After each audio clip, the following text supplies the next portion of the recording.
Hi guys, well it's probably been about 7 months since my last video.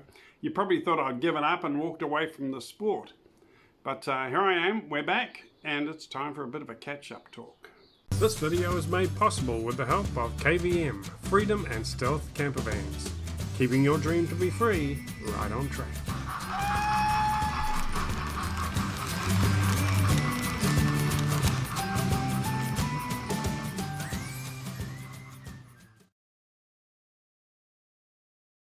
Well, what really threw the cat amongst the pigeons was having to shift house, having to pack up everything and shift to another part of town. Not only the house and everything that involved, but also the company as well, the business and the workshop. I have a company called KVM Camper Vans. I build Freedom and Stealth camper vans, and you can see that on my other YouTube channel called The Kiwi Van Man. It's a lot of fun if you like the outdoors, so check that out if you want to.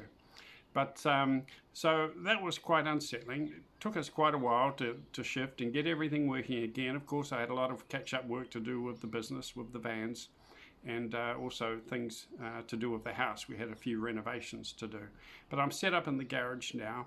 But before we shifted, I was having a lot of trouble with my layout, the layout that you saw on my last video. Although it looked very, very pretty and I loved it, I was having a lot of trouble with stoppages and derailments. And regardless of how hard I tried, the more hard I tried, it seemed, the worse it got. In the end, I got very, very frustrated, but rather than walk away frustrated, I decided to scrap it and start again. I pulled everything up, and I got a new flat board and started laying out a basic oval with a few turn-offs in a fiddle area so that I could just play with my trains, drive my trains, and enjoy them without any stoppages or any derailments. In fact, my goal was to set up a model railroad 100% free of derailments and stoppages. And rather than work half my life on molding photorealistic scenery and ground and grass and everything, I decided just to have a flat board. I can put all my models and everything on it and just enjoy driving my trains without any stoppages or derailments. So that's what I've set up now. It's a very basic oval with a few turn-ins and a bit of a fiddle yard. And I've been enjoying making some model buildings to put around the place, like some farm buildings, some shops.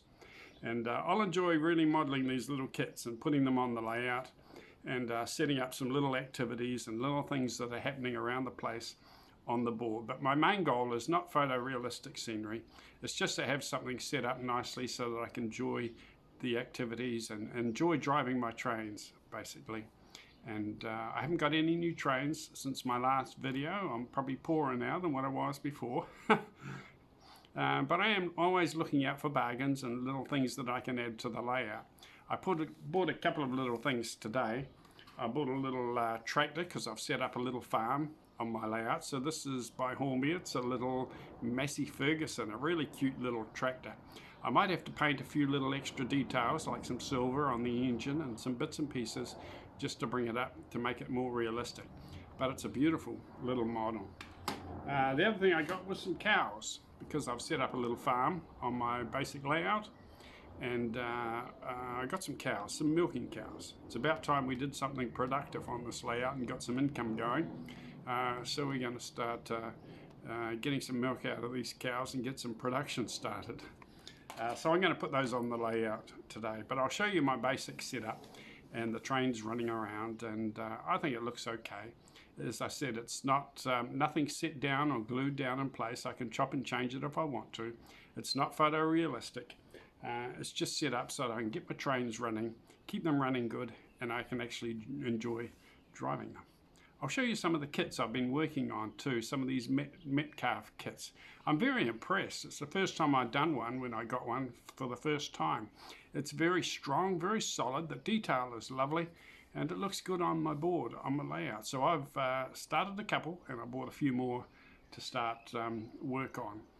So I'll show you those. So far I've built this one, the service station, the garage, and it wasn't too difficult. I did it in about, I think it was 3 to 4 days, and just in the evenings. Came together really easy, really quick. But I'm most impressed with them. I put this one together, the little shop and cafe, which looks good sitting on the layout. So I've got a little bit of a village going. It looks like it's starting to actually come alive now. I've got some workers' cottages here. I'm going to use that for the farm. On the part of the layout, I've got a farm developing there.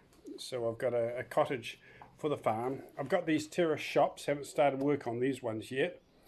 That's going to go over the back of the layout. Also, I've got a little barn building here for my farm as well. Haven't started on this one. I'll start work on this one this week. Anyway, let's have a look at the trains running.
Well, like I said, guys, it's not a photorealistic railway, nor is it meant to be.